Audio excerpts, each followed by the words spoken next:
سلام ارادت، امیدوارم کارتون خوب باشه. به چنل مستر اکسیژن خوش اومدید. خوشحال میشم که چنل ما رو سابسکرایب کنید و از ویدیوهایی که میذاریم حمایت کنید. خب، قبل از اینکه بریم سراغ آموزش، لازمه که من یه سری نکات رو بگم. حالا آموزش نداریم و میگم الان چرا.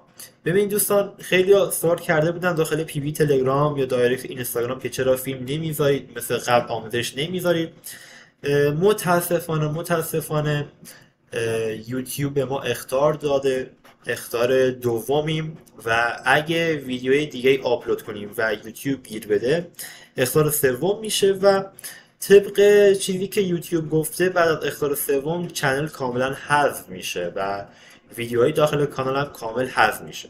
اگه دقت کرده باشید آخرین فیلمی هم که گذاشتیم برای 1 ماه پیش بوده، ولی ما این مدت دو تا از ویدیوهامون دوباره که آپلود کردیم بازم اخطار خوردن. یکی از ویدیوهایی که قبلا هم گذاشتیم بازم اخطار خورد که همون آموزش هکی پیج اینستاگرام از طریق فیشینگ بود که دیگه الان حذف شده.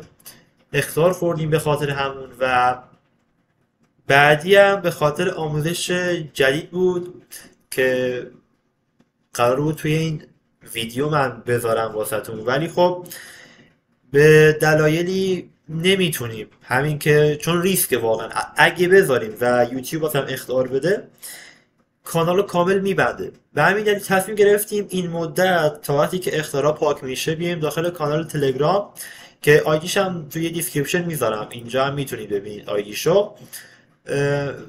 داخل کانال تلگرام ویدیوهایی که حذف شده و یا این مدت میخوایم داخل کانال بذاریم ولی نمیتونیم همینجا توی تلگرام قرار میدیم. حتما عضو باشید که ویدیوهای جدید رو از دست ندید و لازم بود بیام این ویدیو رو بگیرم و بهتون اطلاع بدم که واقعا ما الان توی وضعیت خوبی نیستیم، چون اخطار دوم رو گرفتیم و ریسک اگه بخوایم دوباره اینجا ویدیو آپلود کنیم و حدودا حالا باید صبر کنیم 2 یا 3 ماه طول میکشه که اخطارا پاک بشه و بتونیم پرقدرت برگردیم.